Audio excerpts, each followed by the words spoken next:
Tapi ni dalil jelas kalau malam Jumaat utamakan Al-Kahfi. Bila cik tiap malam Jumaat, apa natijahnya sekarang setelah hampir 20 tahun? Dah fasih.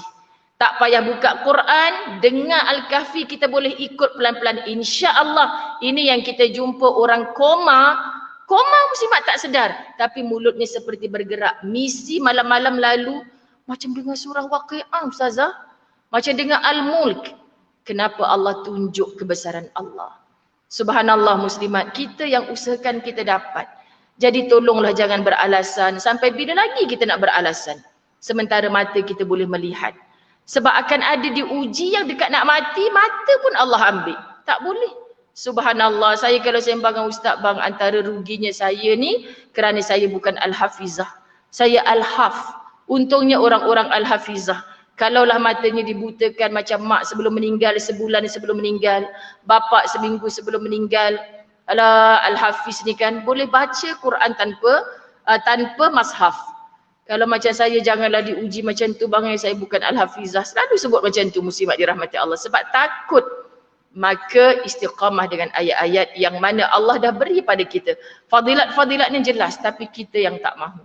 Lalu nak dipujuk macam mana lagi ibu-ibu dirahmati Allah? Cuba renungkan. Itulah keadaan orang yang paling ringan siksaannya. Tak maaf ya kalau ada orang baru datang Masjid Mardiah ni. Ustazah Muzayyanah tu ngajar memang macam tu je, garangnya. Dulu sebenarnya tak garang, sekian dimaklumkan. Sebab dah lama sangat ngajar dengan Masjid Mardiah, dia jadi macam tu lah. Kan macam mak cakap anak sulung. Kan anak sulung kata, si abang je mama ni, adik tak kena pun. Kau dah faham macam mana mak suka, mak tak suka macam mana kan muslimat. Lalu bagaimana dengan orang yang siksaannya sangat berat? 1.4K di talian, takut dia perkomen lagi. Bukan dengan kami yang baru ni pun garang ke Ustazah? Jika engkau masih bimbang soal kerasnya azab neraka, dekatkan jarimu ke api. Lalu bandingkanlah. Tetapi engkau tetap akan keliru dalam membandingkannya. Kerana api dunia ini sama sekali tidak setara dengan api neraka. Misalnya penghuni neraka itu merasakan api dunia, dengan senang hati mereka akan masuk ke dalamnya. Maksud, kalau penghuni neraka dikeluarkan, diberi pula api dunia, dia akan direct dia masuk.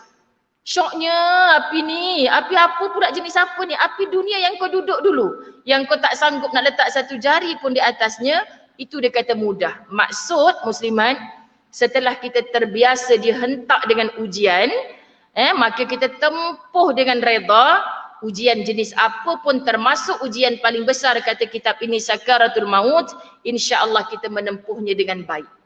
Maka takutlah dengan diri yang tidak diuji dengan Allah.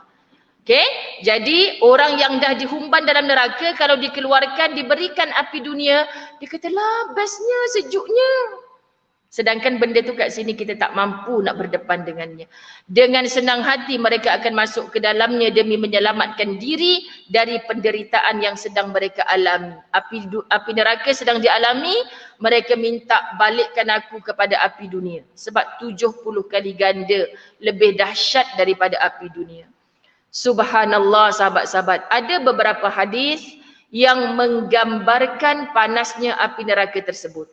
Disebut dalam sebuah riwayat bahawa api dunia ini sudah dibasuh dengan 70 macam air rahmat, air kasih sayang dari Allah, sehingga manusia masih sanggup menahan panasnya. Itu api dunia.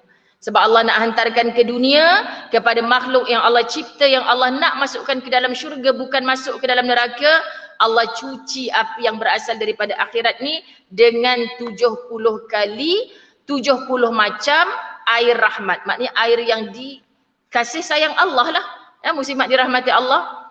Sebab mak-mak kan tak nak tengok anak ni. Kan mak-mak macam mana? Saya baca dalam WhatsApp tu, saya senyum betul lah apa yang penulis ni cakap. Dia kata apa?